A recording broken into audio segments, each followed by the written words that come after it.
ஓம் நம சிவாய மக்களே, எப்படி இருக்கீங்க? நல்லா இருக்கீங்களா? நலமாக இருக்கீங்க நம்புகிறேன். இன்றைக்கி நாம் என்ன பார்க்க போகிறோம் அப்படின்னா,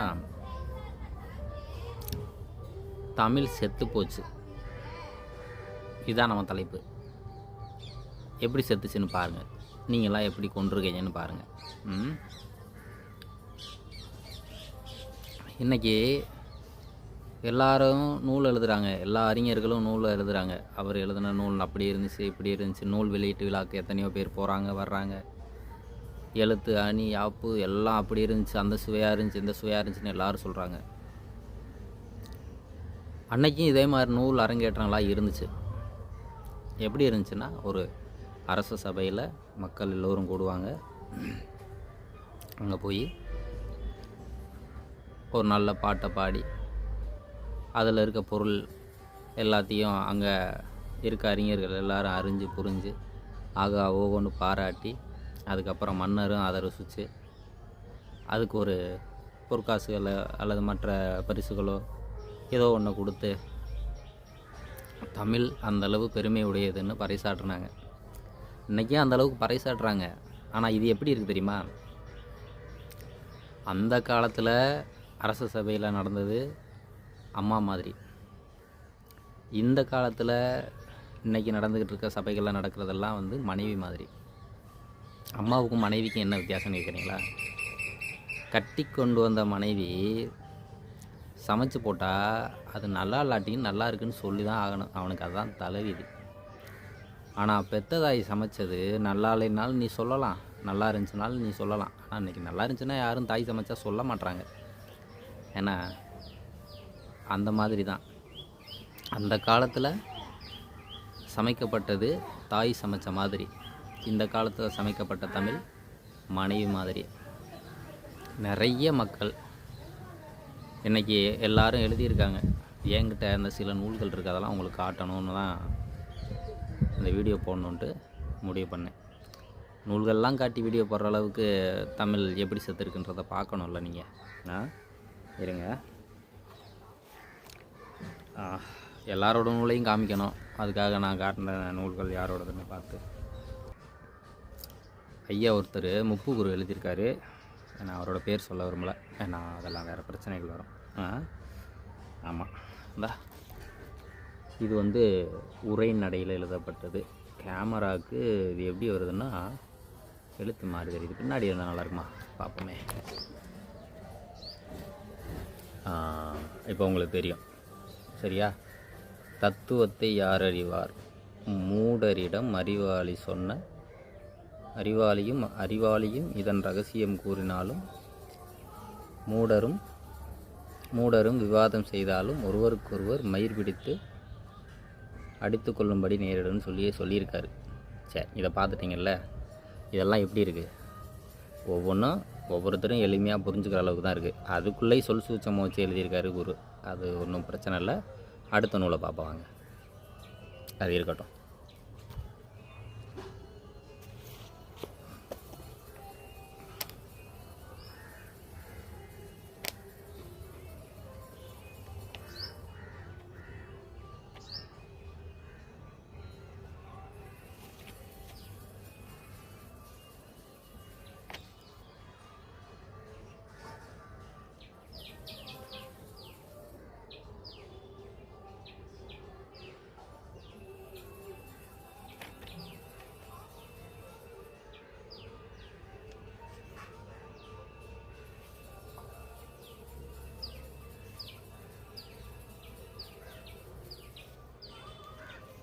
நிறைய நேரம் ஆகிட்டேன் பாருங்கள். அதை ஏன்னா உங்களுக்கு ஒரு பாட்டு எடுத்து சொல்லணுன்னா ஒரு ஹெட்டிங்கோடு இருக்கணும், இல்லை தலைப்போடு இருக்கணும். சாரி, ஏன்னா நான் இன்றைக்கி நானும் உங்களை மாதிரி ஆகிட்டேன். எனக்கும் தமிழ் வரல, நானும் கொண்டுட்டேன் தமிழை.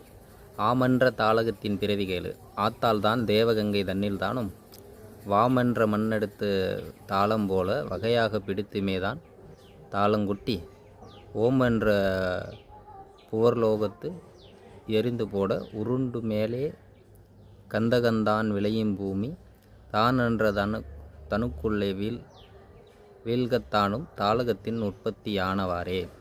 இப்போ நீங்கள் அதை நல்லா பார்க்கணும். இந்த பாடல் வந்து என்சீர் களி நெடிலடி ஆசிரியர் விருத்தம்னு நினைக்கிறேன். ஏன்னா எனக்கும் தமிழ் அந்தளவுக்கு தெரியாது, நான் தமிழ் புலவர்லாம் கிடையாது. ஏன்னா நான் 7வது 8வதுல படித்ததை வச்சு தான் நான் இப்போ சொல்லிகிட்டு இருக்கேன். ஏன்னா இதில் வந்து தாளகம் எப்படி உற்பத்தி ஆச்சுன்றதை எழுதியிருக்காரு குரு. போகரோட 7000ல் 3வது காண்டத்தில் இந்த பாட்டு இருக்குது. இவரும் ஒரு பொருள் எப்படி உற்பத்தி ஆச்சுன்றதை சொல்லியிருக்காரு. இப்போ முன்னாடி காட்டின இப்போ எழுதின ஒரு குருவும் அதை சொல்லியிருக்காரு. இதிலேருந்து என்ன தெரியுது அப்படின்னா, அந்த காலத்தில் இருந்த தமிழ் என்ன ரொம்ப இனிமையாக அழகாக மக்கள் எல்லாரும் ரொம்ப புரிஞ்சுக்கும்படியாகவும் எளிதில் தெரிஞ்சுக்கும்படியாகவும் இல்லை. அந்த தமிழ் படித்தாலே அவன் ஞானி, அப்படி தான் இருந்துச்சு. ஞானத்தை ஊட்டக்கூடியதாக தான் இருந்துச்சு.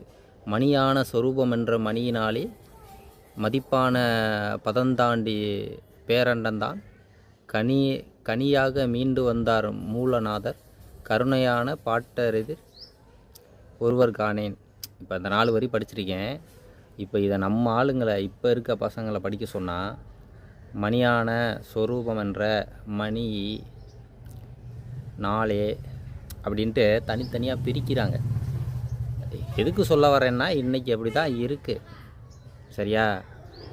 கொஞ்சம் கஞ்சா குடிக்கிறது, சாராயம் குடிக்கிறது, பீடி குடிக்கிறது, என்ன கடைகளில் போய் என்ன சொல்கிறது, மாமிசங்கள் சாப்பிட்றது, என்ன ஆடுறது, பாடுறது, ஓடுறது, படம் பார்க்குறது, இதெல்லாம் தாண்டி தமிழின் சுவையை பற்றி உங்களோட குழந்தைகளுக்கு சொல்லிக் கொடுங்க. ஒவ்வொரு வீட்லேயும் இந்த மாதிரி குருமார்களோட நூலை வாங்கி வீட்டில் வைங்க. என்ன இந்த நூல்லாம் வந்து இங்கே பாருங்கள், இது doctor SA. Syed Ali SMP, இவர் தான் ஆசிரியர். ஏன்னா இவர் தான் எழுதியிருக்காரு. சரியா? இவர் ஒரு குருமருந்து ஆய்வாளர். இவர் அதை எழுதியிருக்காரு. ஏன்னா இந்த நூலில் என்ன இருக்குதுன்னு தெரிஞ்சுக்கிறதுக்காக இந்த நூலை வாங்கினேன். இதை நான் படித்து பார்க்குறேன். சரியா? இது குருமார்கள் இதில் எழுதின நூல். எதுக்கு சொல்ல வரேன்னா, தமிழில் எத்தனையோ பாடல்கள் இருக்குது, 96 வகை சிற்றிலக்கியங்கள், ஆனால் பரிபாடல், கலித்தொகை, எட்டுத்தொகை நூல்கள் அப்படியே வரிசையாக இருக்குது. ஐங்குறுநூறு, 1810 சொல்லிக்கிட்டே போகலாம். எனக்கே நினைவில் இல்லை. ஏன்னா நான் படித்த காலங்கள் இன்றைக்கி ஓடிடுச்சுல, ஞாபகத்தில் சில விஷயங்களை வச்சுக்க முடியுது. மணிமேகலை, சீவக சிந்தாமணி, வளையாவதி, குண்டலகேசி, 1810, பரிபாடல், கலித்தொகை, அஞ்சு தொகை அப்படின்ட்டு நிறைய இருக்குது. அன்றைக்கி எனக்கு 96 வகை சிற்றிலக்கியங்களும் மனப்பாடமாக தெரியும். ஆனால் இன்றைக்கி மறந்துட்டேன். காரணம் என்ன தெரியுமா? இன்றைக்கி இருக்கக்கூடிய எல்லாமே நினைவில்லாத ஒரு தமிழ். என்னது? நினைவை இழக்கச் செய்யக்கூடிய ஒரு தமிழ், ஞானம் இல்லாத தமிழ். அன்றைய தமிழ் எப்படி தெரியுமா?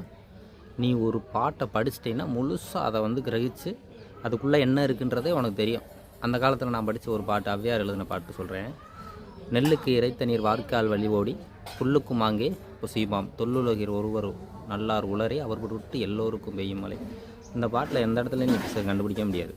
அவ்வே எப்படி எழுதியிருக்காங்களோ அப்படியே சொல்லிட்டேன். நான் படித்தது 4ஆம் வகுப்பு படிக்கும் போது. இன்றைக்கி எனக்கு வயசு 39. 4ஆம் வகுப்பு படிக்கும்போது எனக்கு இந்த பாட்டு என்னுடைய ஆசிரியரால் போதிக்கப்பட்டது. நான் அதை படித்தேன். இன்றைக்கி சினிமா பாட்டில் என்ன வரி இருக்குதுன்னு கேளுங்க, எல்லா பிள்ளைகளும் சொல்லணும். திருக்குறளில் ஒரு குறளை அடிபெறலாமல் சொல்ல மாட்டாங்க. காரணம் என்னென்னா, நீங்கள் காட்டுற தமிழ் பற்று அவ்வளோதான். ஏன்னா தமிழ் அவ்வளவுக்கு சாகடிச்சிட்டிங்க. ஏன்னா உங்களுக்கு வேணால் வைரமுத்து பெரிய புலவராக இருக்கலாம், ஏன்னா கண்ணதாசன் பெரிய புலவராக இருக்கலாம். எனக்கு அவங்களாம் பெரிய புலவரெலாம் கிடையாது. ஏன்னா ஞானமாக சில விஷயங்களில் எழுதியிருக்காங்க. அவங்க சொல்லக்கூடியதும் எத்தனையோ மனிதர்களுக்கு பயன்பட்டுருக்கு, அதெல்லாம் வேறு. ஆனால் அவையெல்லாம் தமிழ் வளர்க்கவில்லை அப்படிங்கிறதான் என்னுடைய கூற்று. என்னடா ஒரு பெரிய இன்னைக்கு உயர்ந்து நிற்கக்கூடியவங்களே இப்படி சொல்லிட்டேனே அப்படின்லாம் நீங்கள் கோவப்படலாம், கோவப்பட்டுக்குங்க. எனக்கு அதை பற்றி கவலையே கிடையாது. எந்த இடத்துல தமிழர்களுடைய ஞானக்கலையை அழிச்சிருக்கீங்க அப்படின்னா, இன்றைக்கு எழுதக்கூடிய ஒவ்வொரு நபர்களும் ஞானக்கலையை அழிச்சிருக்காங்க. ஏன்னா ஞானம்ன்ற ஒன்று கிடையவே கிடையாது. தமிழ் அவ்வளவு இனிமையானது மட்டும் கிடையாது, ஞானமானதும் கூட. இன்றைக்கி அந்த ஞானம் எங்கே போச்சு அப்படின்ற ஒரு ஞானம்னால என்னன்னு கேட்குறாங்க. ஒரு பாட்டில் ஒளிஞ்சிருக்கக்கூடிய ஒரு பொருளோட பேர் என்னன்னு கேட்டால் அன்றைக்கி தெரியலை. ஏன்னா அண்டக்கல்னு ஒரு விஷயத்தை எழுதியிருக்காங்க. அது எங்கே விளையும் எப்படி விளையும்னு சொல்லி ஒரு சித்த மருத்துவத்தில் எழுதியிருக்காங்க. இன்றைக்கி அதை தேடுறாங்க. தேடினோடனே இது அண்டக்கல் அது அண்டக்கல்லுன்னு தேடி சுண்ணாம்புக்கல்லாம் எடுத்து என்னென்னமோ பண்ணி பார்க்குறாங்க. ஒன்றும் முடியலை. அதை என்ன செய்யணும்னு அழகாக தெளிவாக எல்லோரும் நூல் எழுதியிருக்காங்க. இதெல்லாம் தெரியாமல் போச்சுன்னா எதனால் தெரியாமல் போச்சு? நூலை இன்றைக்கி படிக்கிற அளவுக்கு யாருமே இல்லை. அதான் உண்மை. இன்றைக்கி அந்த மாதிரி இருக்கக்கூடியவங்களாம் இல்லை, எல்லாமே போச்சு. ஏன்னா இன்றைக்கி நடக்கக்கூடிய ஒவ்வொரு செயல்பாடுகளுமே தமிழ் அழிக்கக்கூடிய செயல்பாடு தான். நான் ஒரு இன்ஜினியரிங் மாணவர். நான் படித்தது எல்லாமே இங்கிலீஷில் தான். என்ன இது எதுக்கு சொல்ல வரேன்னா, வெட்கக்கேடு. இந்த புத்தகத்தில் டெக்னாலஜி இருக்குது. இவர் டெக்னாலஜியை பற்றி எழுதியிருக்காரு. ஏன்னா இந்த டெக்னாலஜி போகிற 7000 டெக்னாலஜி இருக்குது. இதில் இருக்க டெக்னாலஜி இன்றைக்கி இருக்க உலகத்தோட டெக்னாலஜியில் இல்லை. இதை படித்து தெரிகிற அளவுக்கு இங்கே யாராவது இருக்காங்களா? ஐயா ஞானசம்பந்தன் இருக்கார். அவரை நேருக்கு நேராக வச்சு 2 பேருமே கூட இதில் இருக்க பாட்டை படித்து பொருள் சொல்லுவான். ஐயா அவரை சொல்லக்கூடாது, அவர் அந்தளவுக்கு பெரிய அறிஞர். இருந்தாலும் ஒரு பேச்சுக்கு எல்லாருக்கும் உயர்வான ஒருத்தரை தானே சொல்லணும். அதுக்காக சொல்ல வர்றேன். எனக்கு அவர் மேலே நிறைய மதிப்பு மரியாதைகள் இருக்குது. இன்றைக்கி தமிழை வளர்த்துக்கிட்டு இருக்காரு. எத்தனையோ பேருக்கு தமிழ் ஊட்டிக்கிட்டு இருக்காரு. அவரை வாழ்த்தணும். இருந்தாலும் தகை சான்றா பெரியோர் ஒருவர் தான் இதுக்கு பதில் சொல்லி ஆகணும் இன்றைக்கு சமூகத்தில். ஏன்னா அப்படி நேருக்கு நேராக ஒன்றா இருக்க வச்சு இதுக்கு பொருள் சொல்லுங்கன்னு கேட்டால் கூட அவரும் திணறுவார். காரணம் என்ன தெரியுமா? ஆய்வுங்கிறது யாருக்குமே கிடையாது. இந்த பாட்டை படிக்கிறது, மனப்பாடமாக படிக்கிறது. எப்பொருள் யார் யார் வாய்க்கு ஏற்படும் அப்பொருள் மெய்ப்பொருள் காண்பது அரிது. என்ன சரி, எப்பொருள் யார் யார் வாயில் கேட்டாலும் அது உண்மையான பொருள் எதுன்னு காண்பது அரிது. அது ரொம்ப கடினமான ஒரு விஷயந்தான். சரியா? அப்போ அவர் எந்த சிந்தனையில் இதை எழுதினார்? யார்? நம்ம பாட்டன் திருவள்ளுவர். அவர் எந்த சிந்தனையில் இதை எழுதினார்? என்ன மூதுரை பாடல் இப்போ சொன்னேன். அந்த அம்மா நமக்கு இதை கொடுத்துருக்காங்க. அவங்க எந்த சிந்தனையில் எழுதுனாங்க? ஏன்னா இது எல்லாமே ஏன் எழுதுனாங்க அப்படின்றதுக்கான ஆய்வுகளே இல்லை. இன்றைக்கி ஒரே ஒரு பாட்டை மட்டும் தூக்கி இது மனப்பாட பகுதின்னு வைக்கிறாங்க. இது மனப்பாட பகுதின்னு வைக்கிறாங்க. நான் என்ன சொல்கிறேன், ஒரு நூலை எழுதி வச்சுக்கிட்டு கடவுள் வாழ்த்துன்னு ஒரு பாட்டை வச்சேன்னு சொன்னால் அப்போ நீ தமிழை சாகடிச்சிட்டியா இல்லையா? ஏன் சாகடிச்சிட்டேன்னு சொல்கிறேன். இப்போ பாரு, நான் ஒரு பாட்டு படிக்கிறேன், உனக்கு எதாவது புரியுதான்னு பாரு. இப்படியே தான் வச்சுருக்கேன், இப்படியே தான் திறக்கிறேன் பாரு. இடையில இருக்க ஒரு பாட்டு அப்படியே படிக்கிறேன் பாரு. கழுவியுமே உலர்த்திய பின் பொடியதாக்கி கனத்ததோர் சீலை கட்டி வடித்து கொண்டு குளுமியுமே முத்தருக்கன் செவிச்சாற்றால் முழங்கரைத்து மிளகு போல் உருண்டை செய்து துளுவியுமே சூரியகாந்தத்தினாலே சிமிழ் போலே செய்துந்தான் உருண்டை வைத்து நழுவியுமே மேல்மூடி உளுந்தாலே நலுங்காமல் சிறக்கவுமே சீலை செய்ய. இது ஏதோ ஒன்றுக்கு புடம்போட சொல்லியிருக்காரு. அதுக்கு எப்படி சீலை கட்டுறதுன்னு சொல்லியிருக்காரு. சீலை கட்டுறதுனா என்னன்னு தெரியாது உங்களுக்கு? மருந்தை புடம் போடுறதுக்கு முன்னாடி ஒரு மண் பாத்திரத்துக்குள்ளே வச்சு, ஏன்னா மண்ணால் பூசிக்கிட்டு மேலே கிளி கட்டுவாங்க. அதாவது இந்த மாதிரி துணியை கிழித்து அதில் கட்டுவாங்க. அதை சீலைன்னு சொல்லுவாங்க. அது 7 சீலைன்னு சொல்லுவாங்க. அப்படி ஒன்றை கட்ட சொல்லியிருக்காரு. அதுக்கு அரைக்க வேண்டிய மருந்துகளும் இதில் சொல்லியிருக்காரு. ஏன்னா இப்போ இவர் சொல்லியிருக்கிறது எதுக்கு சொல்லியிருக்காரு தெரியுமா? இந்த பாடல் முத்து வைப்புக்கு. நான் 2ஆவதுல இருக்க அந்த பாடலை தான் படிச்சிருக்கேன். எதனா இதை தான் படிச்சிருக்கேன். சரியா? இந்த பாட்டை படிக்கலை. இப்போ இந்த பாட்டை மட்டும் தூக்கி உங்களோட பாட புத்தகத்தில் தெரியுதுல்ல உங்களுக்கு கை வச்சுருக்குது இந்த பாடல். இந்த பாட்டை மட்டும் தூக்கி உங்களோட பாடத்தில் வச்சு இதுதான் செய்யுள், இதுதான் மனப்பாட பகுதி அப்படின்னு வச்சுட்டாங்கன்னா அந்த ஒரு பாட்டுனால உங்களுக்கு பயன் இருக்கா? கிடையாது. சரி, ஒரு 10 பாட்டு வச்சுருக்கேன், அதிலேருந்து பார்த்துக்குருவோம். சீராபுராணம் அன்றைக்கி இருக்குது, அருமையான தமிழ் நூல். ஏன்னா அதில் ஒரு 10 பாட்டு மட்டும், ஒரு 20 பாட்டு மட்டும் வச்சுருக்கேன் அப்படின்னா அந்த 20 பாட்டை வச்சு அந்த நூலில் இருக்கக்கூடிய நுட்பத்தை எப்படி மனிதர்கள் அறிவார்கள்? அறிய முடியாது. ஏன்னா தமிழ் எவ்வளவு ஆழமாக கல்விக்கூடங்களில் இருக்கணுமோ அந்த அளவுக்கு இல்லை. ஏன்னா இன்றைக்கி தமிழ் படிக்கிறதே வந்து ரொம்ப கேவலமான செயல்னு எல்லோரும் நினச்சிட்டு இருக்காங்க. ஏன்னா நிறைய பேர் தமிழை படித்து தமிழில் பேசுனா கூட இவங்க மட்டமானவங்கன்னு நினைக்கிறாங்க. நான் ஒரு படம் பார்த்தேன், அதில் சிவகுமார் இருப்பார். அவர் ஒரு பெட்டியும் ஒரு பையன் எடுத்துக்கிட்டு வயல் வரப்பில் நடப்பார். ஒரு தாவணி போட்ட பொண்ணு வரும். அந்த பொண்ணை பார்த்தோன்னே, அம்மா அந்த ஊருக்கு எப்படி போகிறதுன்னு கேட்பார். அந்த ஊர் பேர் எனக்கு ஞாபகம் இல்லை. அங்கே போனோடனே, ஐயா நான் அந்த ஊருக்கு தான் போகிறேன் வாங்க அப்படின்னு சொல்லிட்டு கொஞ்சம் இழுத்து பேசினோடனே சரிம்மா அப்படின்ட்டு பின்னாடியே போவார். அம்மா எதுக்காக வந்திருக்கீங்கன்னு கேட்கணும். அம்மா நான் அந்த ஊருக்கு வாத்தியாராக வந்திருக்கேன் அப்படின்னோடனே, வாத்தியார்னா 2 வார்த்தை தமிழில் பேசுகிறீங்க, நீங்கள் இங்கிலீஷ் 4 தசு புசுன்னு பேசியிருந்தா நான் மதிப்பாக படித்தவங்கன்னு நம்பியிருப்பேன்ல அப்படின்னாங்க. எதுக்கு சொல்ல வரேன்னா, கற்றறிந்த தமிழ் அறிஞர், கற்றறிந்த தமிழ் அறிஞர் அவ்வளவு தெளிவாக பேசாதனால தான் இன்றைக்கி மற்ற ஆங்கிலம் எல்லாம் பெருசாக தெரியுது இன்றைக்கி. ஏன்னா அன்னைக்கு புலவர்கள் வந்தாங்கன்னா சபையே எழுந்து நிற்கும். ஏன்னா அரசன் வரையில் எந்திரிச்சு நிற்காத சபை கூட புலவருக்கு மரியாதையாக எழுந்து நிற்கும். அவ்வளவு மதிப்பு மரியாதை எல்லாமே இருந்துச்சு. இன்றைக்கி எங்கேயுமே இல்லை.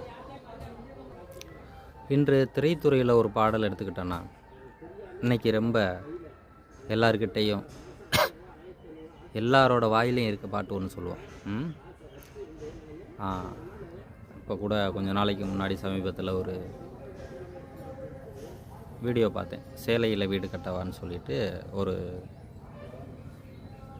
தொலைக்காட்சியோட வர்ணனையில் வந்து ஒரு பாட்டு, அதுக்கு 2 பேர் ஆடிருந்தாங்க. நல்ல பாடல், எல்லாருக்கும் தெரியும். சேலையில் வீடு கட்டவா சேர்ந்து வசிக்க, ஜன்னல் வச்ச ஜாக்கெட் போடவா தென்றல் அடிக்க. இது வந்து ஒரு புலவர் எழுதியிருக்காருப்பா. ஏன்னா அந்த புலவர் யாராக இருந்தாலும் சொல்கிறேன், ஏன்னா நீங்கள் செஞ்ச தமிழ் துரோகம் அது.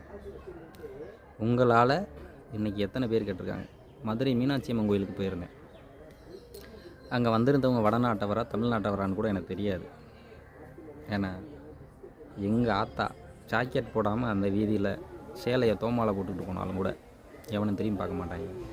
ஆனால் அந்த ஜன்னல் வச்ச ஜாக்கெட்டுன்னு சொல்லிட்டு கேவலமாக போட்டுக்கிட்டு வர்றதை 10 பேர் போகிறவன் வரையும் எல்லாருமே அந்த இடத்துல திரும்பி பார்க்காம போனான்னா அவன் வந்து என்ன சொல்கிறது, உணர்ச்சியற்றவன்ற அர்த்தம். அப்படி அளவுக்கு தான் இருக்குது.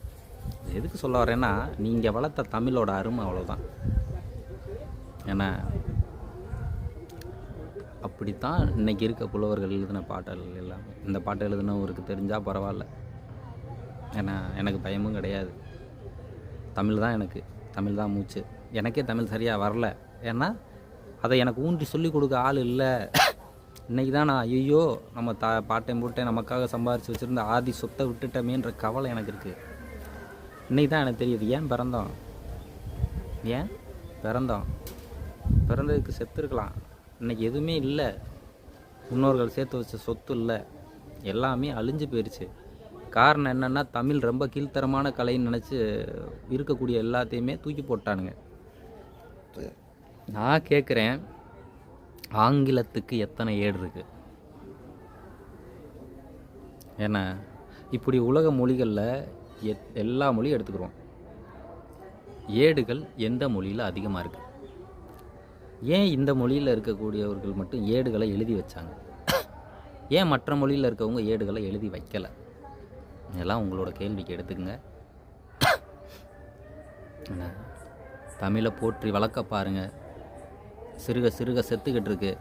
உங்களுடைய வீடுகளில் ஒவ்வொருவரும் இது போன்ற புத்தகங்களை, இதுன்னு கிடையாது, சீராபுராணம், நம்ம வீரமாமுனிவர், அதாவது கிறிஸ்தவ நூல், அது அவர் எழுதின நூல்.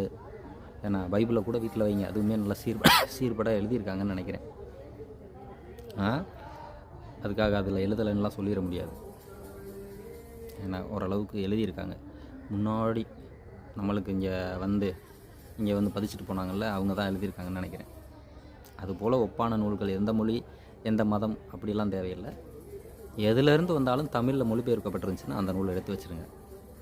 அது எவ்வளோ சீர்பட நேர்பட எழுதியிருக்குன்றதை பாருங்கள். அதுக்குள்ளே என்ன இருக்குன்னு ஆராயுங்க. ஆனால் தமிழை பெருமையோடு வளங்க. நம்ம பாட்டமார்க வளர்த்த மாதிரியா? அப்படி ஒரு பாட்டு எழுதியிருக்கவங்க என்ன இன்றைக்கி இருந்தார்கள்னா அவங்க தமிழை வளர்க்குறாங்கன்னு அர்த்தம். எத்தனை பேர் தமிழை சாகடிக்கிறான்னு தெரில. இதில் நல்ல தமிழறிஞர் எல்லாருக்காதுக்கும் எட்டும்படி இதை சொல்லியிருக்கேன். நான் நம்புகிறேன். இன்றைக்கி இல்லைனாலும் என்றைக்காவது ஒரு நாளைக்கு எல்லாருக்காவது எட்டும். அப்போ தமிழ் வளரும்னு நான் நம்புகிறேன். ஏன்னா ஒவ்வொருவரும் பேணி பாதுகாத்து உயிர் விட்டு ஏன்னா உயிர் வளர்த்து உண்டாக்குன தமிழை சிறுக சிறுக சிறுக சாகடிச்சிட்டு இருக்காங்க. ஏன்னா இன்றைக்கு மருத்துவம் எம்பிபிஎஸ் ஆங்கிலத்தில் மட்டுமே படிக்க முடியும். இன்ஜினியரிங் பொறியியல் ஆங்கிலத்தில் மட்டுமே படிக்க முடியும். ஆனால் உலகத்தில் இன்ஜினியரிங் தோன்றுச்சா தமிழ் தோன்றுச்சா? மருத்துவம் தோன்றுச்சா தமிழ் தோன்றுச்சா? ஏன்னா நம்மால் மருத்துவ நூல் எழுதியிருக்காப்புல. இதெல்லாம் அந்தளவுக்கு பெருமையான ஒரு நூலா? இங்கிலீஷ்காரன் ஒரு மருந்தை கண்டுபிடிச்சிட்டு இதை போட்டுக்க இதுதான் அப்படின்னா அது சரி. இன்றைக்கி எல்லா பேரும் நோயாளி. நோய் இல்லாதவர் நான் எனக்கு எந்த நோயும் இல்லை அப்படின்னு சொல்லி யாராவது சொல்லுங்கள் பார்ப்போம். யாரும் கிடையாது. இதெல்லாம் எதோட இது நினச்சிங்க? உடனே எல்லோரும் ஒரு குறை சொல்லிடுறது. அவங்க தான் அப்படி பண்ணிட்டாங்க, இவங்க தான் அப்படி பண்ணிட்டாங்க. நீ பண்ணிட்ட. நீ எதை மதிக்கணும் தெரியுமா? தான் வீட்டில் இருக்க தன்னோட தாயும் தந்தையும். உன்னுடைய தாய் தந்தையை நீ மதிக்க மறந்துட்ட. தாய் தந்தைன்னா இதுதான் உன்னோட தாய் தமிழ். அதுக்குள்ளே இருக்க பொருள் தான் உன்னுடைய தந்தை. உன் வீட்டில் இருக்கவனை மறந்துட்டு பக்கத்து வீட்டுக்காரங்க அவங்க கார் வச்சுருக்காங்க, அவ்வளோ வேகமாக போனாங்க, அப்படி ஓட்டினாங்க, பைக் வச்சுருக்காங்க, பைக்கில் போய் டைவ் அடித்தாங்க. அந்த தெருவில் போனான்டா அவன் அப்படி புகை விட்டான்டா, சரக்கு அடிச்சுட்டு அப்படி கவுந்து கிடக்குறான்டா. இதுதான் பேச்சு. இதெல்லாம் எப்போ திருந்த போகிறீங்க? ஏன்னா நீங்கள் எவ்வளவு தான் நான் அவ்வளோ படிச்சிருக்கேன், இவ்வளோ படிச்சிருக்கேன், உலகத்தில் இல்லாத படிப்பு எல்லாமே படிச்சிருக்கேன் அப்படின்னா தமிழின் சுவை அறிந்து கற்கின்ற கல்வி உனக்கு அதீத ஞானத்தை ஊட்டும். அந்த ஞானம் பெற்றவங்க மட்டும்தான் உயர்கல்வி கற்றவர்கள். மற்றவர்கள் யாவராயினும் அவர்கள் எல்லோரும் எங்கள் ஆசிரியர் சொன்ன மாதிரி மக்கு. ஏன்னா ஏன் அதை சொல்கிறேன் அப்படின்னா, அன்றைய ஞானம் இன்றைய இல்லை. எல்லா பேருமே கல்விக்கூடத்துக்கு செல்லலை. அப்படி காலகட்டத்திலேயே ஒவ்வொருவர் எழுதின நூலும் எப்படி இருந்துச்சு? இன்றைக்கி உட்காந்து அதை தான் படிச்சுக்கிட்டு இருக்காங்க. அன்று எவ்வாறு தமிழ் பேசியிருப்பார்கள், இன்று அவ்வாறா தமிழ் பேசுகிறோம்? பேசுகின்ற தமிழெல்லாம் கொச்சையாக, அதிலும் கொச்சையாக என்ன தீய வார்த்தைகள் மட்டுமே ஒவ்வொருவரோட வாயில் வருது. நல்ல வார்த்தைகள் எப்போது வரும்? தீய வார்த்தைகளை திட்டுவதற்காக மட்டும்தான் இன்று தமிழன் தமிழ் பேசுகிறான். ஏனென்றால் மற்ற மொழிகளில் அதற்கு அந்த தீய வார்த்தை என்னவென்று அவனுக்கு தெரியாது. அதுதான் செய்தி. தமிழ் நல்லா பேசுகிறவங்கள எங்கே கண்டாலும் அவங்கள வணங்குங்க. உயர்வான தமிழ் பேசுகிறாருன்னு பெருமைப்படுங்க. இலங்கை தமிழர்களை இன்றைக்கி பார்த்துட்டு அவங்கள மாதிரி தமிழ் பேச முடியாதுப்பா, இப்போ மதுரையில் இருக்கவங்களாம் மாண்டுக்கிட்டு சாங்கடா, அசிங்கமாக தெரில. சங்கம் வதித்த தமிழ் வளர்த்த மதுரையில் இருக்கக்கூடியவர்கள் எல்லோரும் கட்சிக்காக பேசுகிறாங்க இப்போ. அதனால் தமிழ்லாம் வளராது. இவங்களுக்கு அதை பற்றின கவலையும் கிடையாது. ஏன்னா அரசியல் பிழைத்தோருக்கு அறம் கூற்றாகும். நான் சொல்லலை, சொல்லியிருக்காங்க. ஏன்னா ஊழ்வினை உறுத்து ஓட்டும், உரைசால் பத்தினியை உயர்ந்தோர் ஏற்றுவார். ஏன்னா நல்வினையின் தீவினையும் நமக்குள்ளே ஞாபகம் இருக்கட்டும். ஏன்னா உங்கள் வீட்டில் இருக்க பிள்ளைங்களுக்கு இதெல்லாம் பார்த்துட்டு தமிழை படிக்கிறதுக்கு வாங்கி வைங்க. அவங்க காதில் வீட்டில் உட்காந்து தமிழ் புராணங்கள் கதைகள் இதெல்லாம் தமிழ் வளர்க்குறதுக்காக மட்டும் சொல்லிக் கொடுங்க. நீங்கள் அதில் இருக்க கதைகளை கொடுத்தோன்னே மூட நம்பிக்கை வளரும் அப்படி இப்படின்னு நினச்சிங்கன்னா நீங்கள் தான் முட்டாள். நல்ல நூல்கள் தமிழில் இருக்குது, அதெல்லாம் ஆய்வு பண்ணுற அளவுக்கு அறிவு நம்மக்கிட்ட இல்லை. அதனால் எல்லாமே மூட நம்பிக்கைன்னு சொல்கிறீங்க. மூட நம்பிக்கைன்னா ஏன்னா ஒரு அறிஞர் எழுதியிருக்காரு. ஏன்னா மூட நம்பிக்கைங்கிறது செயல்பாட்டாளனுக்கு கிடையாது. ஏன்னா ஒவ்வொன்றையும் மூடி வச்சுருக்கிறது மூட நம்பிக்கை ஆயிடுச்சு. திறந்து பார்க்குறது யாருன்னு தெரில. உங்கள் வீட்டில் இருக்க பிள்ளை கூட திறந்து பார்க்கலாம். அந்தளவுக்கு அவங்களுக்கு அறிவு வரும்னு நினைக்கிறேன். நீங்கள் புத்தகங்களை வாங்கி வைங்க. ஒவ்வொரு வீட்லேயும் இருக்கக்கூடிய பாடல்கள், சிற்றிலக்கியங்கள், புராணங்கள், இதிகாசங்கள், சித்தர்களுடைய நூல்கள், அறிஞர்களுடைய நூல்கள், இன்றைய அறிஞர்களும் நல்லவங்க இருக்காங்க, அவங்களுடைய நூல்கள் எல்லாத்தையும் எழுதி வைங்க. எல்லாத்தையும் வாங்கி வைங்க. எழுதி வைங்கன்னு தவறாக சொல்லிட்டேன். அதை தான் சொல்கிறேன். இவ்வளவு வார்த்தைகளை அவங்க பயன்படுத்தலை. சொல்லின் செல்வர் அப்படின்னு போற்றப்பட்டார் அகத்தியர். ஆஞ்சநேயர் அப்படி தான் போற்றப்பட்டார். ஒரு சொல்ல சொன்னதுனால. ஆனால் அகஸ்தியர் அப்படி கிடையாது. ஒவ்வொரு இடத்துலையுமே ஒவ்வொரு சொல்லியிருக்காரு. ஆஞ்சநேயர் எப்படி சொல்லியிருக்காரு? கண்டேன் சீதைன்னு சொன்னதுனால அவர் சொல்லின் செல்வர்னு பாராட்டப்படுறாரு. அகஸ்தியர் அப்படி கிடையாது. ஒவ்வொரு வரியும் அதுக்கு மேலே இன்னைக்கு சுருக்கி சொல்ல முடியாதுன்ற அளவுக்கு சுருக்கமாக தான் சொல்லியிருப்பார் அகத்தியர். அந்த ஒவ்வொருக்கும் பொருள் தெரிஞ்சு பார்க்குறதுக்குள்ளே அவங்களோட ஞானம் எப்படி இருக்கும் தெரியுமா? அளப்பெரியது. அதனால் ஞானத்தை வளர்த்துக்குங்க, தமிழ் வளங்க அப்படின்னு சொல்லி உங்களுக்கு மீண்டும் தமிழை உயிர்ப்பிக்க ஆசி கூறி விடைபெறுகிறேன். ஓம் நம சிவாய. என்னால் வளர்க்க முடியலை, நீங்களாவது வளர்த்துருங்க. செத்து போயிருக்குன்னு எனக்கு தெரியுது. பிழைக்க வைக்கிறதுக்கு நீங்கள் ரெடியாக இருங்க. நான் தமிழை பாரு, என் வாயிலிருந்து ரெடின்ற வார்த்தை தான் வருது, தயார்ன்ற வார்த்தை வரல. கொண்டு வாங்க. இதெல்லாம் முயற்சி முயற்சி முயற்சி. அதுக்கப்புறம் தான் திருவினையெல்லாம் வரும். சொல்லலாம், எல்லாரையும் திட்டலாம், அதெல்லாம் நல்லா இருக்காது. செயல்பாட்டுக்கு வரட்டும். ஓம் நம சிவாய. குருவாக.